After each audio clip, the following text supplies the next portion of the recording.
What up, Wizrobes? It's your boy, Wizard Black Mage, and today we're doing something a little bit different on stream. I'm going to be streaming through Dragon Warrior 2 / Dragon Quest 2. Before we get into that, I wanted to make a huge shout out to my buddy Matt, who bought me the 4 Dragon Quest games / Dragon Warrior games for the NES a couple of years ago. You'll remember I did a review on Dragon Warrior 2. It took me a long time to do that, so I'm going to spend some time with you playing through the game, and at the end, we're going to get a new review. Oh, hold on. Give me 1 second. I'll be right back. What is going on? What are you doing here? I am in the middle of the live stream right now. Why have you interrupted me? Oh yeah, that career doesn't really pan out for you, buddy. So what I want you to do is make a new video for the old YouTube machine. Actually, I'm doing this live stream for a new review video, so I've already got something in the works right now. So I think I'm good. Thank you, though. What game are you playing? Playing through Dragon Quest 2. You handed that to me like 3 years ago. I thought maybe it was finally time to make the review you wanted me to make. Didn't the first one take you like 60 hours to play? Yeah. So, my point is, if you only play for 4 hours a weekend, it's going to take you at least 3 months to beat that game. And what I'm asking you to do right now is play a game for 3 hours, form an opinion on it, and then release a video just like old times. That's fair. What do you have in mind for me to play? Oh, yeah. This. What is that, man? That's just an empty Xbox case. Well, yes, this is, but that is because I want you to play Slime Rancher 2, and that doesn't have a physical release, so we're just going to put the cover in post. Okay, yeah, I'm not going to edit this. Oh, no, not you. Future Wizard. Oh, so you're going to edit this? No. Not me. Future Wizard from my perspective. Yeah. Wait a minute, what does that make you? I'm Wizard. No. I'm Wizard. You're Future Wizard, and you're saying there's an even more Future Wizard that's going to edit this video to make it look like there's Slime Rancher 2 in your hand. Yes. Yes. I hate this job. What was that? I said, I love this job. Thank you for this opportunity, sir. That's what I thought. I miss Brit.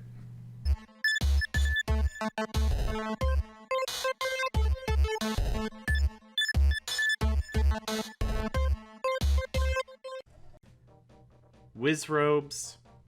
It has been a long time. Almost a year since my last actual review. Sorry about that, but thank you for checking out this video. We had a live action intro. It's been a minute since we've had that too, but you aren't here for that. You're here for my thoughts on Slime Rancher 2. So here we go. First, full disclosure here. I have not played the first Slime Rancher. I don't know why. I have seen it played a little bit, but never to any real extent.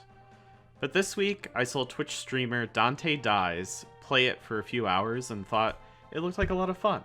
And with it being on Game Pass, I did not have any excuse to sit on it. Plus, having a future version of myself come back to tell me I should play a game for 3 hours and review it is pretty motivating as well. Let me start by saying it does not seem to be detrimental to me not having played the first game. There have been some character development from a little story blurb that I accidentally skipped at the beginning of the start of a new game, so if there is lore to this game, I am unfamiliar with it. Watching Dante play, I got a good understanding of how the game works. You collect these creatures called slimes with a vacuum. You can hold them in tiny habitats and feed them to get a sellable called a plort. Different types of slimes give different types of plorts, and plorts sell for a varying amount of money in the plort market, or can be used in crafting upgradables for your vacuum. I am glad that I got to see the game played a little before starting myself, because that allowed me to strategize. Resource management seems to be a fundamental part of a functional ranch. You can grow food, but in limited amounts, and it takes time. Too few plots of food or too many mouths to feed can result in upset slimes, and we do not want that. Pretty quickly in my journey, I found that 2 different types of slime can merge into large slimos. They are useful because when they eat, they release 2 types of plort from the 2 types of slime. However, they are too big to fit in your vacuum. So I brought multiple types of slimes home. The only thing I did not understand right away was how the merging worked. I thought that one slime ate another slime, so I was bringing multiple of each slime type home. However, this is not the case. I found out an hour or so into playing, one slime only needs to eat the plort of a different slime type to get these big slimes. In 2 hours, I had a pretty consistent cash flow from 3 large slimes and food I was harvesting. There are upgrades to slime habitats that make things easier. Tall walls prevent the slimes from hopping over. Angry slimes like to jump a lot, so a net roof can help keep them contained. Plort collectors make the whole process easier and are highly recommended. I don't think I have the auto feeder down quite right. Maybe habitats are only suited for 5 slimes, because the feeder only seems to toss 5 food at any given time. This will take more research on my end, though I am certain the internet already knows the answer to this. You can purchase more plots of land which each have a theme to them. I have not discovered enough of the game to know the benefit for each, but I am excited to continue exploring. 3 hours definitely is not enough time to discover the whole island, which seems large enough to get pretty lost in, which leads to one of my complaints about the game. I do not know what button brings up the map. I never tried the D-pad buttons in hindsight, so I'm sure that is one of those, but it's not intuitive. I saw Dante use the map in their stream, so maybe they can let me know. Dante, if you're seeing this video, will you comment how to pull up the map? If you are not Dante, you can help me out with that too, but without a map, I found myself getting lost on my way home a few times. It was not until 2 hours and 52 minutes into the stream that I noticed I had a phone call. Receiving this call gave me an item upgrade that teleports me to the home base. Would have been nice to have earlier. With only 8 minutes left in my stream, I did not get to craft it, so I don't know how it works. I'm afraid it'll be one of those one-time use items because the ingredients needed to make it are annoying to get but not impossible to collect. Will the answer to this have a big impact on my overall opinion of the game? Probably not, but if it's annoying to make and you have to make more of it every time, I probably wouldn't make it at all. Oh, I did not say earlier, but the game is in early release right now. There are a couple bugs that they mention at the game start, but I didn't notice anything. Maybe a graphical issue while carrying an evil slime called a tar, which are these like zombie slimes that are scary. But I am not certain if this was a graphical issue or just what happens when you pick up these baddies. I don't have anything else to say. That's kind of just an awkward place. You're welcome, Future Wizard, for trying to figure that one out. There are some little quirks that I found that are not super upsetting, but I found slightly annoying to deal with.